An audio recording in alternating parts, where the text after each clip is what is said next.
Molly Ilbrock. I'm Director of Corporate Communications as ESMT, and I'd like to welcome you very cordially. For all of our English-speaking viewers, we have a simultaneous interpretation that you can listen to by clicking on the flag at the bottom of the screen.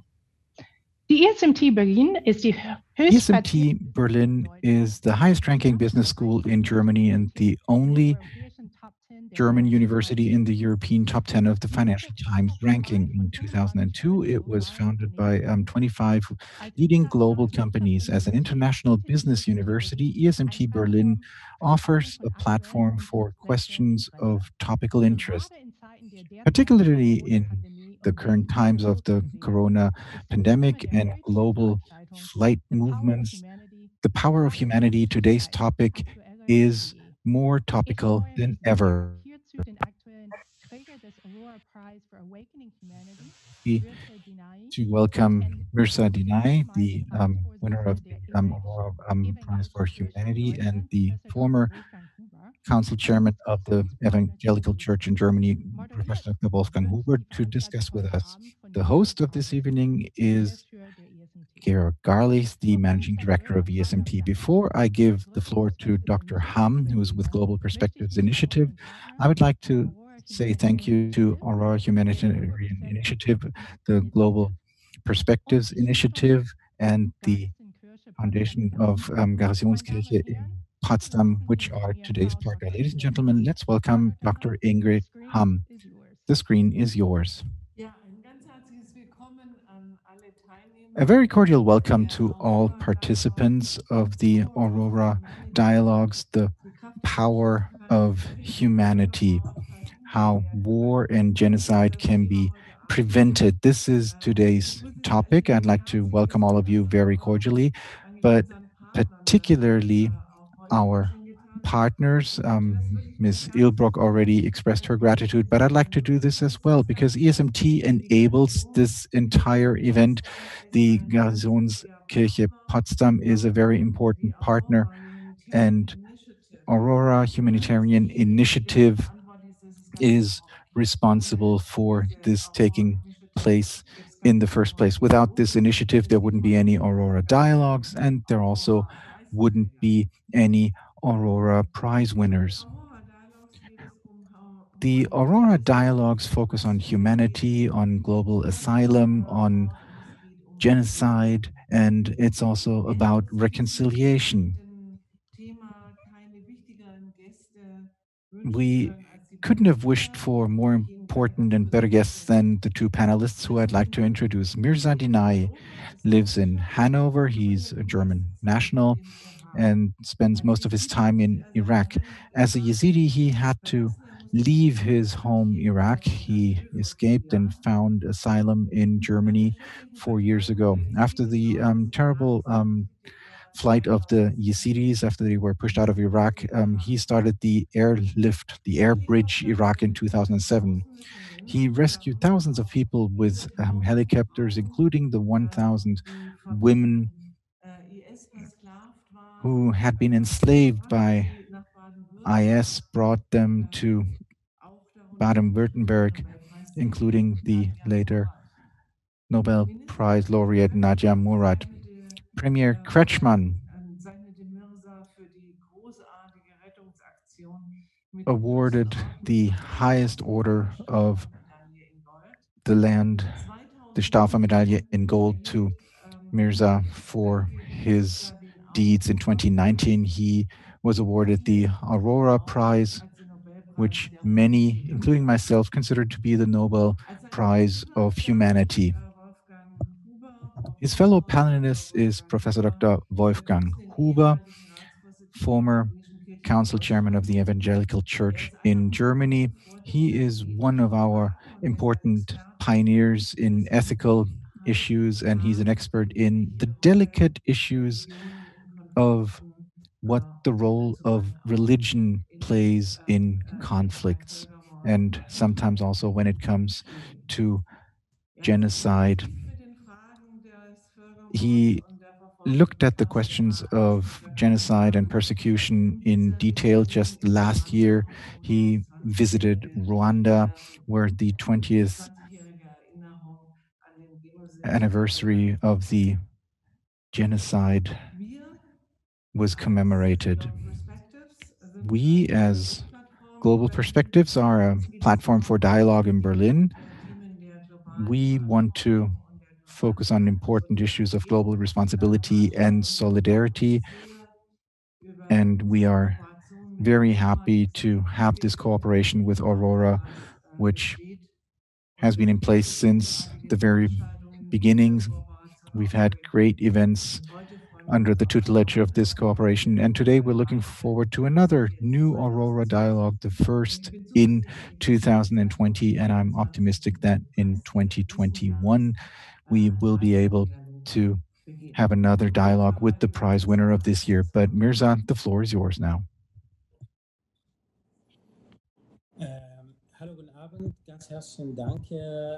Good evening. Thank you very much for this introduction. I am very happy to be here today as a guest, a virtual guest of this event. As a normal human rights activist who is also a member of a minority which for hundreds of years has been persecuted and discriminated against, it's a great honor for me to be present at such an important event and to also receive recognition through such an important prize or award. This is a great opportunity for both myself and my people, because we understand that we're not alone. The Yazidis survived 72 genocides, and nobody for a long time has listened to our suffering, but finally the world is being informed about our suffering, and there are a lot of other peoples, minorities who are being discriminated against. Humanity is important. Why is it important? We do know that there are terrible crises, terrible wars with tremendous numbers of victims, millions of refugees, displaced persons, discriminated women, children, orphans, all over the world. And we always say, we cannot just watch, we cannot just stay silent and watch, we have to act. I believe humanity is a duty for each and every one of us, but some of us are more aware of the responsibilities we have and the responsibilities we have to fulfill, but other people have the same responsibility, but they have to be informed about it first, either through us, through the media, or through other. 5 years has succeeded in drawing attention to the Yazidi throughout the entire world. If you look at the past award winners and the activities that Aurora has chosen, you can see that they very deliberately selected people from communities who found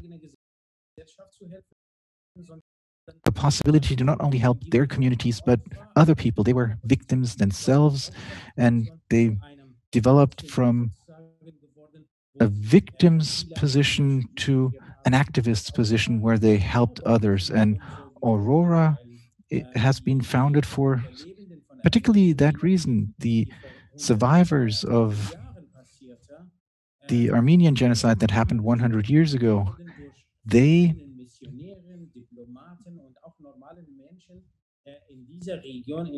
were supported in the former Ottoman Empire. They were rescued by missionaries, by others who helped them, and they survived the genocide, the Armenian genocide, and their grandchildren tried to pass on their gratitude to other people so that this kind of humanity could continue to survive. And I believe this is very important. Events as this one what you are doing, the Global Perspectives Initiatives and ESMT, as well as a lot of more engagement and commitment that we're seeing in smaller or in bigger realms, whether it's in Europe, in the Middle East, in the United States, or towards the East.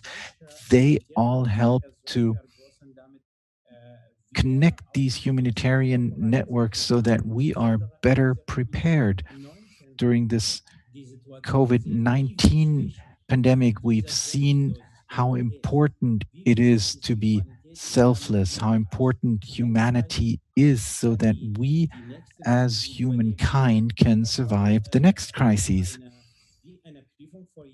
This was a test for each and every one of us, and I think that's why it is very important to continue to strengthen the soul within all of us, this soul of humanity. I wanted to briefly touch upon the situation of the Yazidi in Iraq. I just recently returned from Iraq. I was in Iraq for 2 months and was stuck there because of COVID-19. And just a few days ago, I returned to Germany.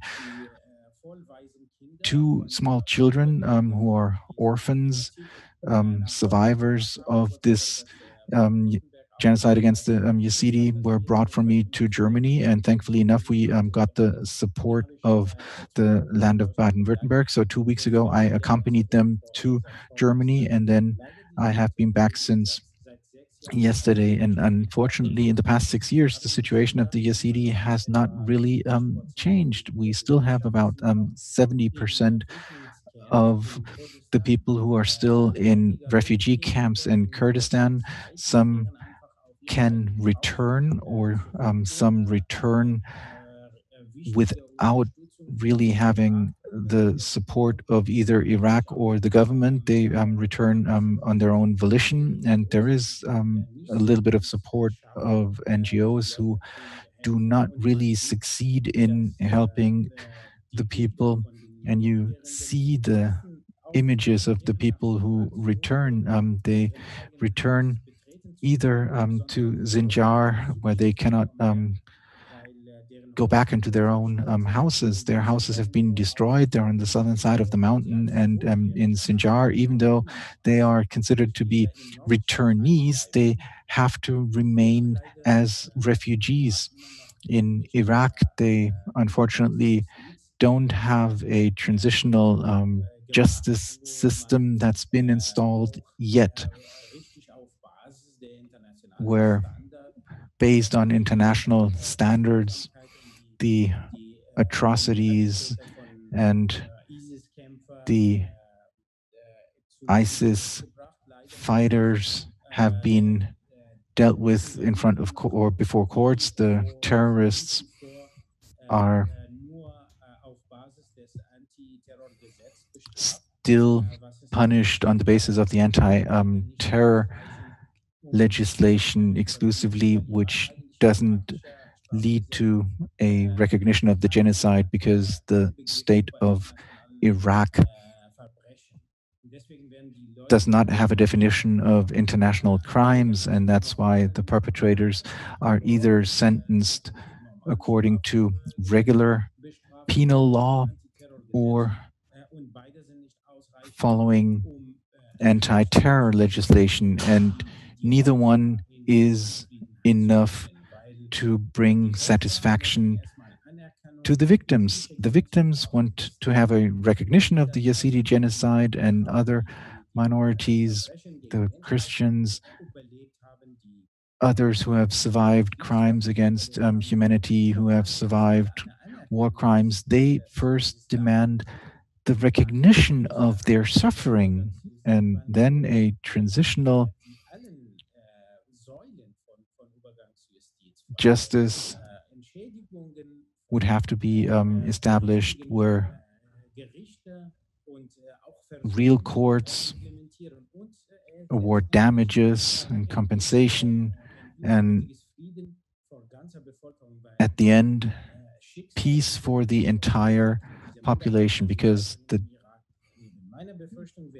people still live in Iraq, and I have the fear that if Iraq doesn't change, and if there is no effective system to protect the minorities and other communities, if that is not put into place over the course of the next years, we will end up with a monoculture in Iraq that the Yazidi, the Christians, similar to the Jews, will leave the country and never returned, or they will be forcefully sterilized over the next 10 or 15 years, and there will be no one left, and we will lose these cultures. That's the big fear I have for Iraq. We still try to exert pressure on the rulers in Iraq so that something is happening, that something will change, that we can go on the path of reconciliation and peace. And I hope that this is happening. But we do need great support from the international community. We need moral support. We need political pressure. And we need financial support for the reconstruction of Sinjar and other regions, also for the Christian minority, to enable them to return to their homes. The economy has been destroyed. The economy is no longer existent. The villages, the houses have been destroyed. And this is all below zero. It's minus 100. We're not even close to zero.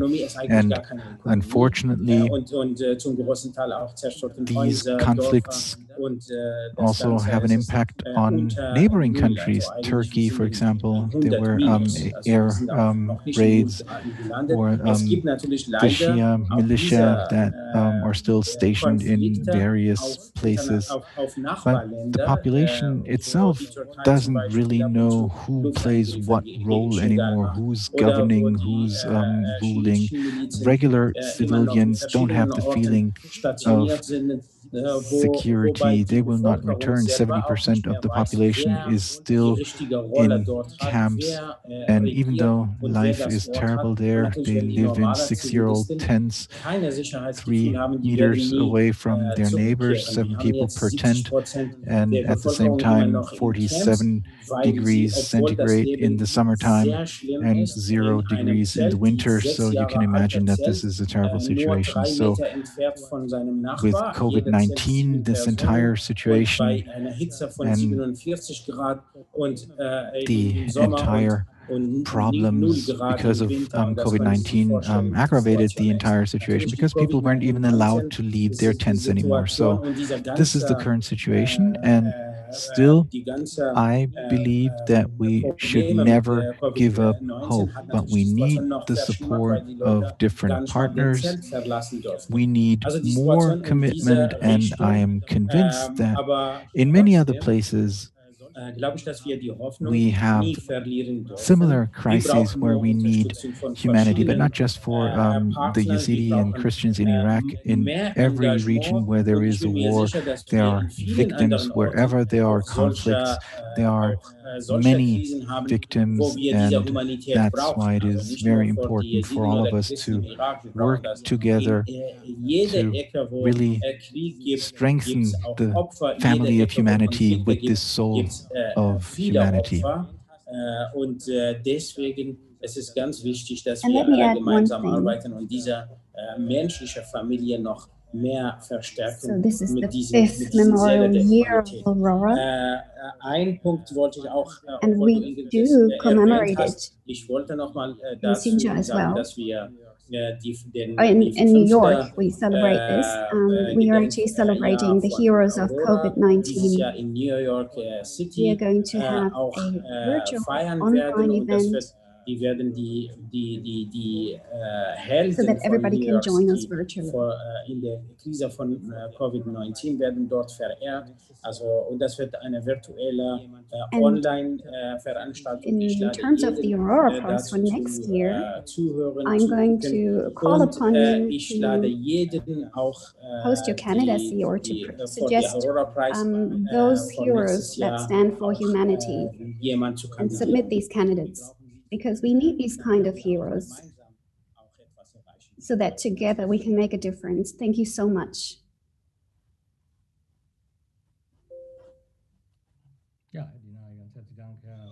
Mr. Dinnayi, thank you so much. The floor is yours, Mr. Huber.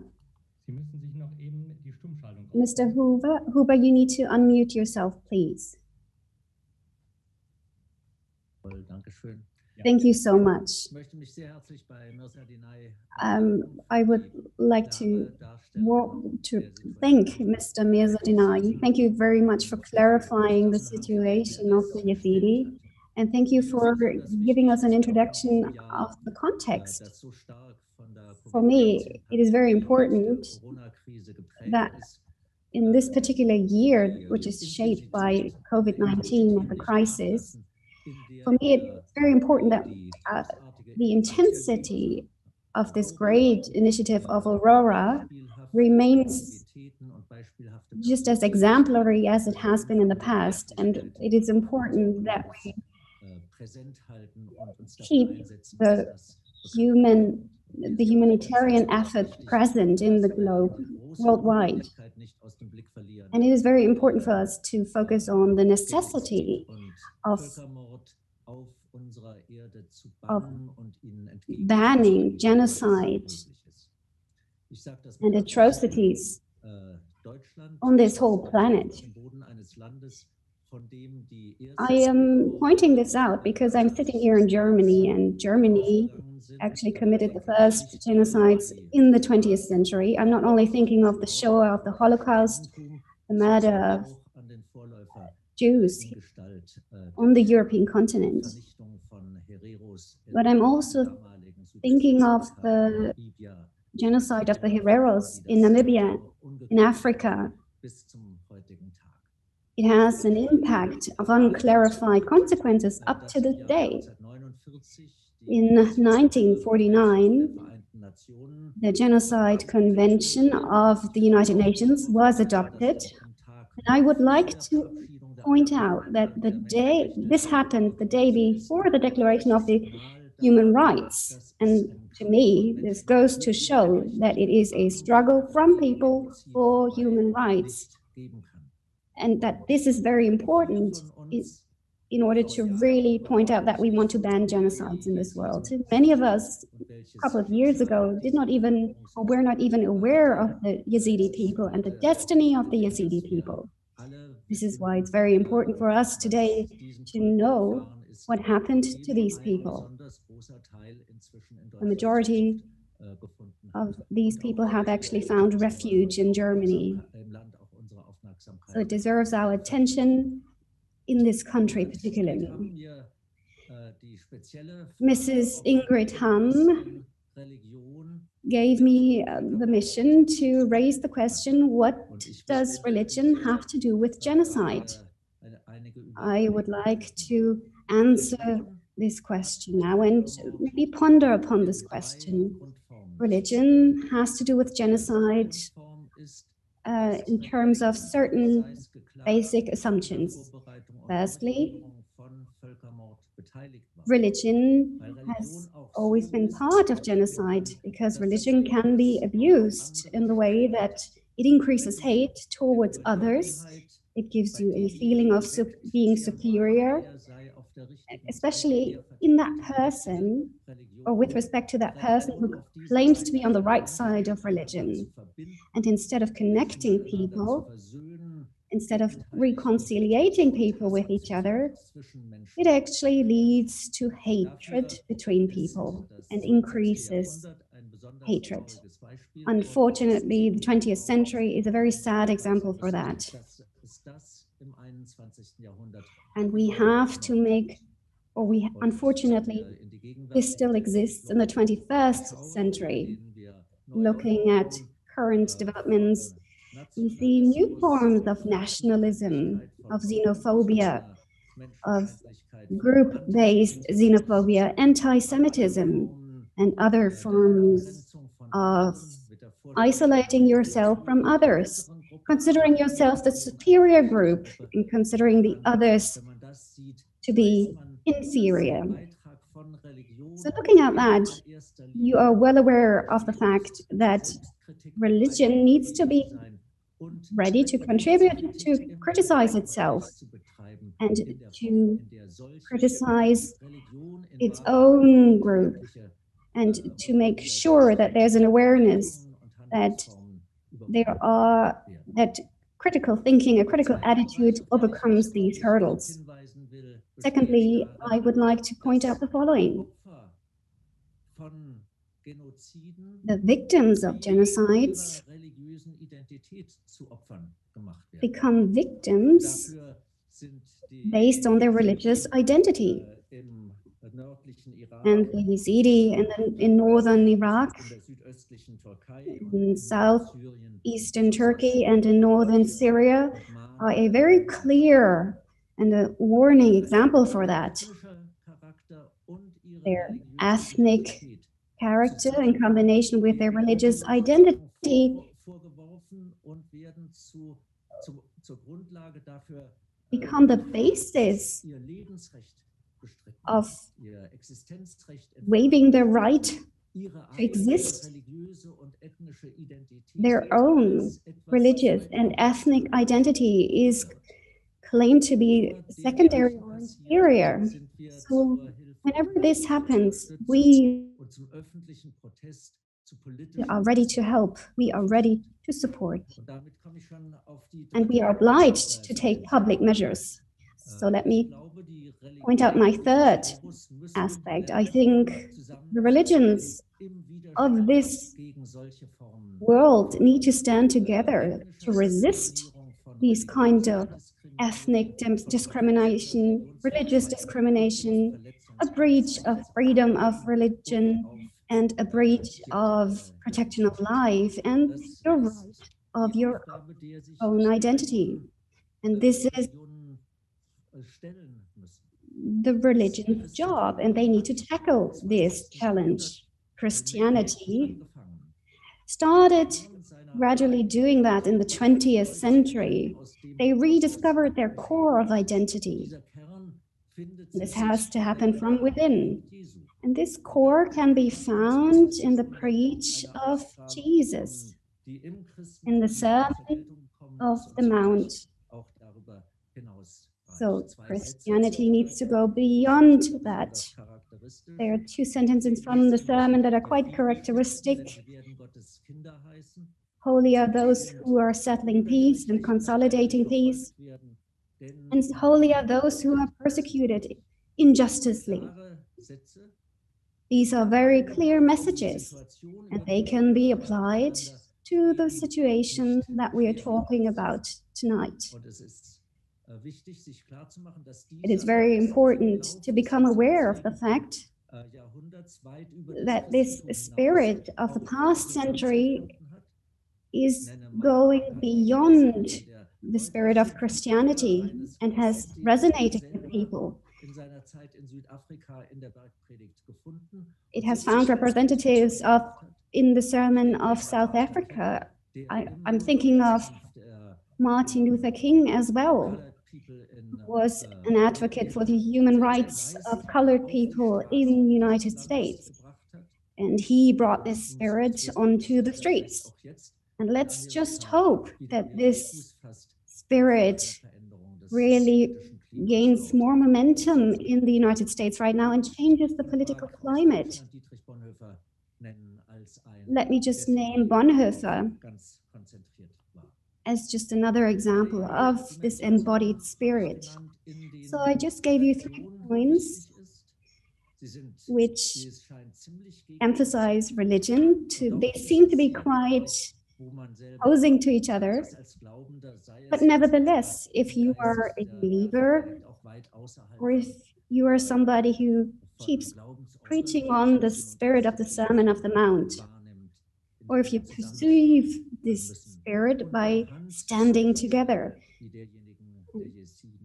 based on the example of the Yazidi, we need to really have a clear position. We need to look for hands-on solutions. We need to look at initiatives such as the Airbridge Iraq. We need to support these missions. We need to make a difference, and step by step,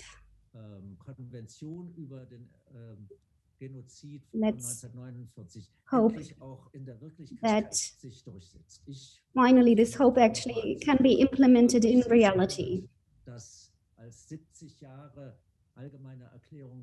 So 70 years, the 70-year anniversary of the Universal Declaration of Human Rights.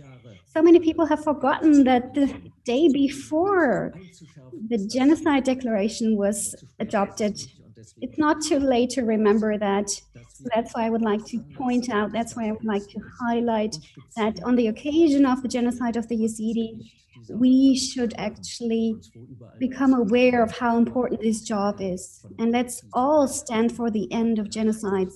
Let's all stand for equal rights of people of different religions, of different ethnic origins. Let's all be aware of the fact that the dignity of all people worldwide is the same, regardless of his or her ethnic or religious origin or identity. Thank you so much.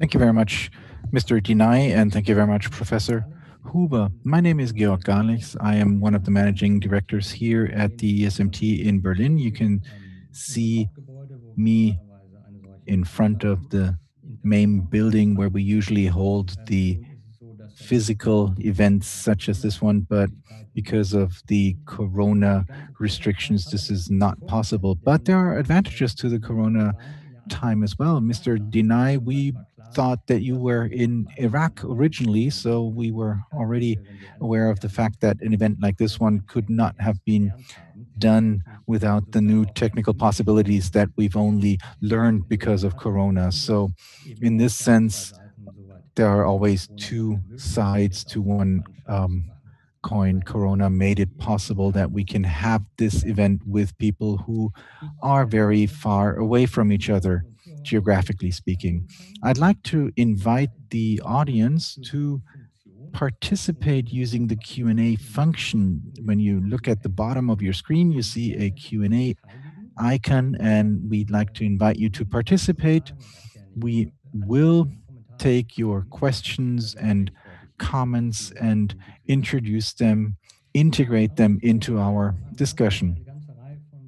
Now, we've heard a whole range of very interesting thoughts on a situation which unfortunately is a rather sad one, which you, Mr. Dinnayi, have described among the Yazidi community in Iraq. You won the Aurora Prize for Awakening Humanity for your Airbridge Iraq, and you very modestly didn't even touch upon this in your introduction. Maybe you can tell us very briefly, what is this? What are you doing? I'm assuming it's not just sending an airplane there and flying back. Thank you very much, Mr. Garlichs. Airbridge Iraq is a very small German association, which in 2007 we founded in Osnabrück by chance. In 2007, Al-Qaeda attacked two Yazidi villages in the south, in the mountains, using two big trucks. They killed a lot of people and hurt 850 people. I was the chairman of the Yazidi community in Germany, and we spontaneously decided to help this village, 350 dead and 850 hurt, and we decided to provide assistance. I went there and I went to the hospital in that village and saw that more than 60 children had been hurt, and among them there were some seriously wounded, severely wounded children who were about to die. And I then approached the newspaper Osnabrücker Zeitung. I have a friend who's a journalist, Michael Klasen, and we asked for help using the newspaper as a voice, and the Franziskus Hospital in Osnabrück and the Luisen Hospital in the city of Aachen expressed their willingness to treat some of these children without charging for it.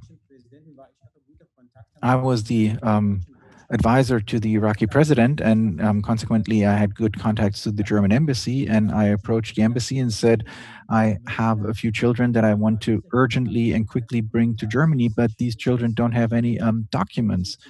So my question was, how can we do this? Because we cannot go through the regular visa application procedures. And the embassy said, if you have passports, we can very quickly issue the visa. And I spontaneously was able to bring these 6 children to Germany and have them treated there. When we brought the children to Germany and had them treated, we decided that they needed to return back home. This was the prerequisite. They were going to be treated in the German hospital, but then returned home. And we then had the idea, if we succeeded in doing such a spontaneous air bridge once, why don't we establish a more permanent air bridge financed by donations through a private initiative? And we founded Luftbrücke Iraq together with a couple of friends in Osnabrück, with a lawyer, Mr. Benoit Tanis, who supported us, Mr. Abdullah, who's a businessman, and 6, 7 people founded this association, Luftbrücke Iraq, and they're all doing this on a voluntary basis. And through small donations and private people who sponsored us, we were able to bring between 10 to 20 Iraqi children from different villages to Germany, not just Yazidi. We also treated a lot of Shiite children, victims of terror from Baghdad, from Basra, from all over the country. And we did this without any official support, apart from the moral support we received from the German embassy, who always issued the visa without any problems. And over the course of 10 years, we were able to have more than 150 Iraqi children treated in Germany. When the genocide happened in 2014, I was in Iraq at that time. I saw the pictures of the Yazidi escaping into the mountains, and I saw them. And in Shindal, the mountain, the temperature in August usually is around 48, 49 degrees, and there's hardly any water, and there aren't a lot of trees, so people died of hunger and thirst. And I reestablished my contacts with the Iraqi government, with the office of the Iraqi president, and we said we were going to take the helicopter. We take 3 helicopters of the Iraqi Air Force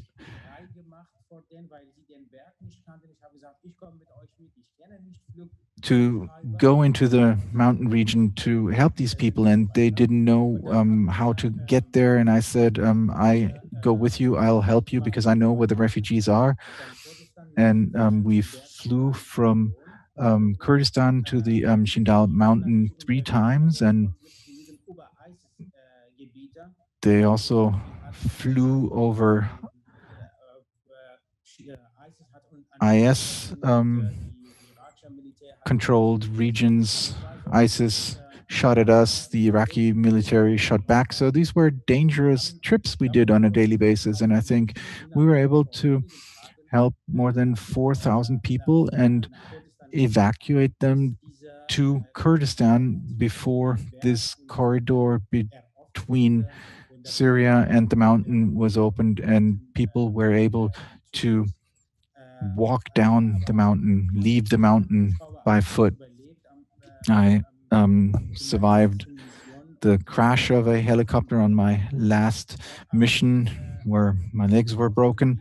But when I saw these cruel images of wounded people, I mean, there are pictures, images that I will never forget for my entire life. I saw how a refugee tried to hold on to the helicopter, and the pilot took off, and as we were already flying into a valley, this person couldn't hold on any longer, let go, and died falling into that valley. And I kept seeing the face of that young man, which I couldn't forget. And after I'd survived the crash of the helicopter, I always said, there has to be a reason for me surviving this. I might have to do more for the people who need my help. And I came to Germany with shattered bones, but I couldn't stay longer than just a week. And then I returned using a wheelchair to get around. And my family and friends always said, why are you going to Iraq in a wheelchair? You've done all you can. You helped these people. You made your contribution. You should relax. And I said, I can't relax. I cannot forget these faces. I know that people still live in tents there. I know that some people live just underneath trees because there's no space in the tents for them. And then in September, I visited a camp in Kurdistan where for the first time I saw two 18-year-old girls who had escaped Fallujah, where they had been imprisoned by ISIS. And they told me the cruel story of sexual abuse that they had suffered. And that was a story I could not forget. To be honest, I felt ashamed as a man listening to these two young girls who described that they had been repeatedly raped and violated by men. And I thought maybe the disaster that happened to the Yazidi is so big, bigger than anything I could do. Maybe I should do something for these women. And then I started to advocate for these women until the region of Baden-Württemberg in Germany decided through the Premier, Mr. Kretschmann, he made the decision to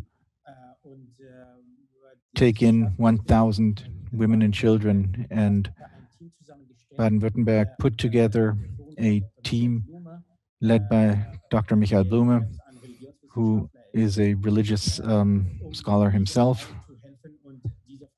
And they decided to help these women and bring them to Germany from Iraq. And that was the only German aid organization, or Luftbrücke Iraq was the only German aid organization that had made good experiences with the transport of children. And as I'd already been very much involved as a lobbyist in Iraq, they asked me to help them. And during that time, 1,100 women and children were brought to Baden-Württemberg, to Germany. Mr. Dinnayi, it is impressive. We just had a question that was submitted. It is either Mr. or Mrs. Müller. I can't really tell. But they did submit a question. I think it's a very good question. Mr. Dinnayi, in case of the Yazidi, do you see potential in Iraq to have a transitional justice mechanism in the future? For instance, the implementation of a truth commission or a particular criminal court? If yes, who could actually provide or implement this transitional justice mechanism? I mean, on the one hand, you brought people to Germany, but on the other hand, the perpetrators need to be punished. So the justice mechanism don't seem to work in Iraq yet. I hope it became clear at the very beginning in my speech that unfortunately we do not have these justice mechanisms yet, but I'm fighting on behalf of Yazidi and non-Yazidi people in Iraq to either have it implemented by the Iraqi themselves or to be supported by international actors or international aid organizations. Unfortunately, the Security Council would actually be able to do so.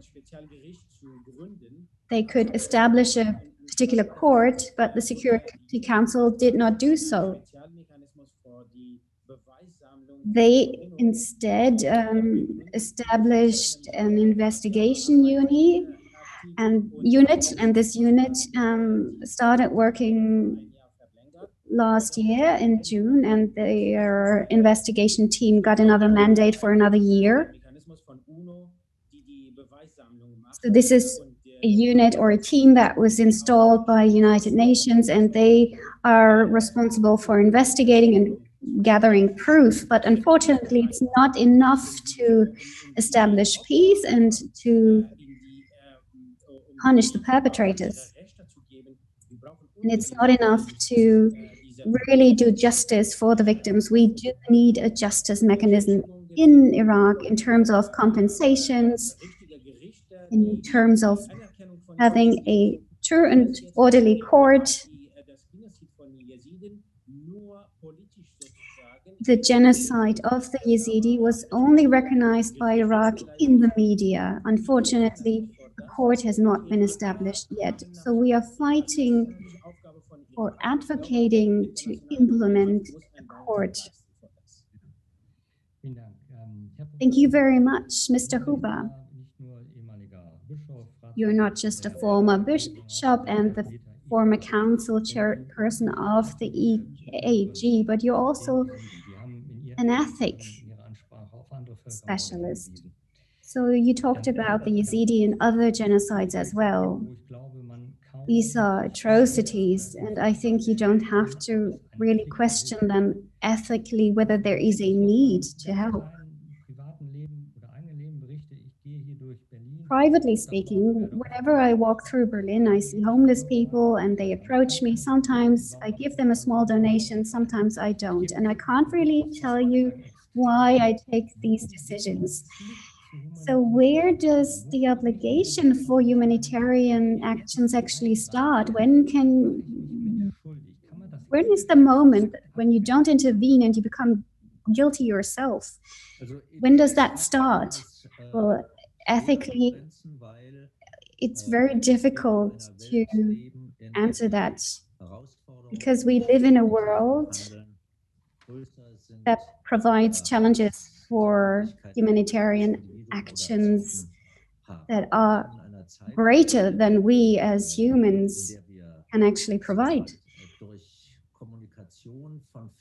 These times are shaped by forms of communications that we used to not have in the past. So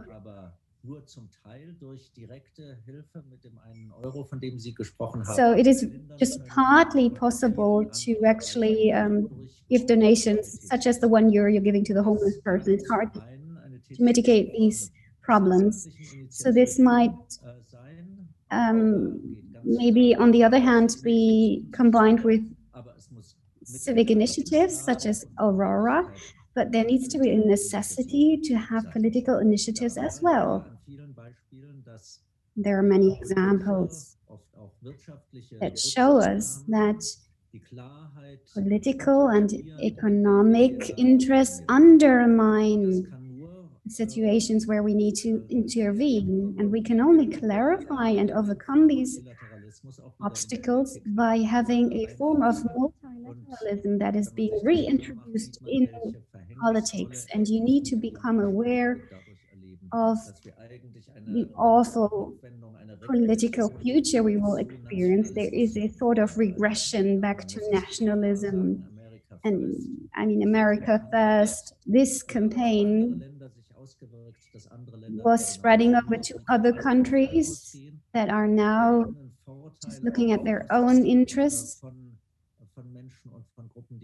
at the expense of other countries, at the expense of other people and countries suffer. And this goes at the expense of their own population as well. And this is the great political task. And of course, we don't just hold on and wait until this problem is solved. No, it is our job to do something right now. And let's take a look at practical points where we can start. And I think the Airbridge Iraq is a very encouraging example to support this. And if we take a look back, and if we look at how many Yazidis were actually received and hosted here in Germany, it goes to show that it is about making a decision that seems to be risky at the time until others decide to join this initiative, but it was the right decision. And I think Kretschmann, as the minister president, took a first step in this direction. And of course, he received a negative backlash, but he withstood the resistance that he had to face, and he contributed greatly and positively. So that's the basic question, isn't it? Is the glass half full or is it half empty? So if you say it's just half empty and many people have starved, but if we have a cooperation between humanitarian initiatives of individual groups and the political willingness to react to that, then we can go and take the next steps. And this is more helpful than raising abstract questions. Should we do more? Are we doing enough? If you start doing something at one point, you might not have enough energy to start doing something else at another point. But these are decisions you need to take, and you need to really enable others to take on these initiatives. So we're talking about the power of humanity. This is the title of today's conversation. This is something I would like to point out one more time. We were listening to the very moving statements of Mr. Dinnayi, and you gave us these very clear images of the broken leg and how you could not move. And I think about 200,000 Yazidi are here in Germany. I'm not sure whether I got the right figures, but this is quite a large number. Let's briefly not only talk about the power of humanity, but also talk about the burden of humanity. And Mr. Huber, you said it yourself, Mr. Kretschmann made a decision, and we've had very intense discussions here in Germany about our borders, about capacities, about caps of refugees. Some are asking for greater numbers of receiving and hosting refugees. Which burdens are actually conceivable of humanity? Are there borders of humanity, or are there limits to humanity? Here in Germany, we really try to define these limits, even before having tried what is actually possible. Let's go back to 2015. Let's take this as an example. On the one hand, we had those calling for a cap before even getting started. But this cap depended and still depends on the number of people who are willing to contribute in their own country. And suddenly we realized that we had 1 million people in Germany that were willing to do something where they live. So suddenly we had a humanitarian movement in our own country, and abstractly speaking, this movement gained momentum. So looking at this, nobody is going to say that we exceeded the quantitative limits or that we overestimated the quantitative limits here in our country. Partly it was due to a bureaucratic failure that led to creating enough space for people to have jobs, to have a welcoming place. there was a publication of the Association of Federations of Municipalities in Germany. And in this publication, they stated how much capacity was still left in Germany in the districts and municipalities, even after people had claimed that the boat was full, that there was no more capacity. We had also developed a tool that helped us to create job opportunities, livelihood opportunities, living space, and suddenly we had these very concentrated, very condensed areas where people felt suddenly overburdened with the situation. So we need to raise awareness, we need to keep people strong, and this leads to having certain limits be changed and be pushed further. So let me point out that neither Germany nor any other country can solve these problems on their own. So we need to really focus on the problems that Europe will have to tackle. And we have to find a European solution for this problem. Right now, we are in a very risky situation.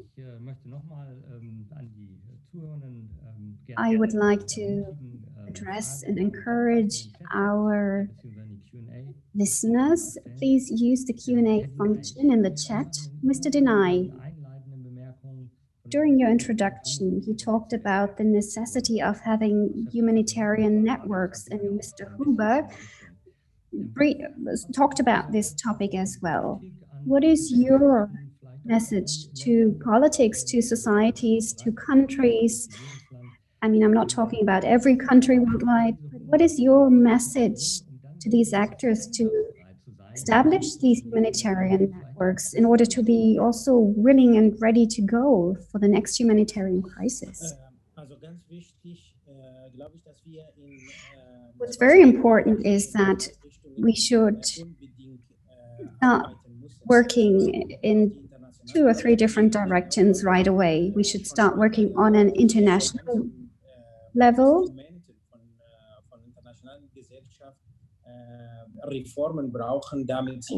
For a long time, we have needed reforms on an international level, not just about tackling crisis, but crisis prevention.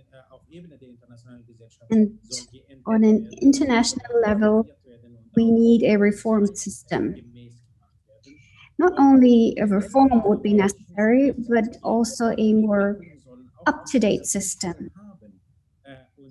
This is an obligation that is also valid for governments, and it applies to governments. Unfortunately, COVID-19 shifted today's problems. Xenophobia was also expressed by different heads of states and governments. And in my opinion, that's a big mistake. Humanity means that we are all the same. We all belong to each other. There are no different races. We all feel the same kind of pain. And we all have the same DNA. And we are all in the same boat. So on a political level, we need more humanity that is taken into account. It should not only be about economics or hands-on solutions or political power plays. In Germany in 2015, many civil society initiatives tackled this problem so successfully. Without the support of Germany, it would have not been possible to receive and host more than 1 million people. And if we combine private initiatives and public initiatives, if we support each other, if we include networks such as Aurora and other initiatives on a local level, if we facilitate these networks, we will be successful. Einfach die Erziehung über wie Menschlichkeit wichtig ist, wie es wichtig, dass ich auf die We also need to teach children how important it is to respect each other's rights. We need to listen to each other. If we do all of these things, we will have a new human revolution, and we need to all work on these points. So, revolution of humanity, what a great term you coined. We have received another question. What should the concrete reaction of the European Union be to the humanitarian crisis on the Greek islands, particularly in Moria? Professor Huber. A very fast agreement about who takes in how many people. I'm glad that a beginning has been made in Germany, which is a little bit more generous than the original announcements, but it would have been more important to have had a telephone conference of the prime ministers and chancellors where there would have been an agreement that this humanitarian disaster that we have watched for such a long time, because it didn't happen just with the fire, it had already existed, that this humanitarian disaster would no longer have just been looked at, but the affected people would have been taken in. And if then in a second step, this would have been the reason to clearly state that we would now develop a European mechanism for humanitarian disasters and a coordinated way of dealing with this in a fair way. That is the task of this semester. I think that needs to be stated very clearly. I am aware of the difficulties that exist, but I cannot imagine that policy makers, in the light of this experience, can just return to the status quo after what we've seen in Moria. I think, if I'm not mistaken, more than 20 member states of the European Union refuse to participate. So should we be among the few who take in more people from Moria after the other European Union members just turn away? We should not accept that they're turning away, but we should take up as many people as possible, because it can't be that this lack to come to an agreement in Europe is something that is done on the backs of the affected people. We can't say because the others don't participate, we just leave everybody in the dire situation that they're in. Thank you very much. Now, we've already went a little beyond our agenda, but I'd like to ask the final question that we've just received by Günther Ahrens. If people in the current situation consider humanity as a disadvantageous business because very often it leads to personal disadvantages, what is the advice that we can give, Mr. Dinnayi? Thank you very much. I actually waited for a question like this because I always believed that peace is expensive and war is cheap. That's why people who follow an economic motto will always say, why should I do peace? Because it's expensive, and I'd rather focus on war because I'm making good business with it. But we have to combat this. Our generation, we have to raise more awareness for the duties and obligations we have. Humanity is an obligation we all have, and people need to be woken up to these duties. And even if duties and obligations are expensive, more expensive than the alternative, we still have to do it. So we have to do more awareness raising, more attention on these people and their lives. And we have to honor and appreciate the people who help others, so that there is a level of acceptance, so that we see that people who help others are appreciated. Thank you very much. We have talked about the power of humanity.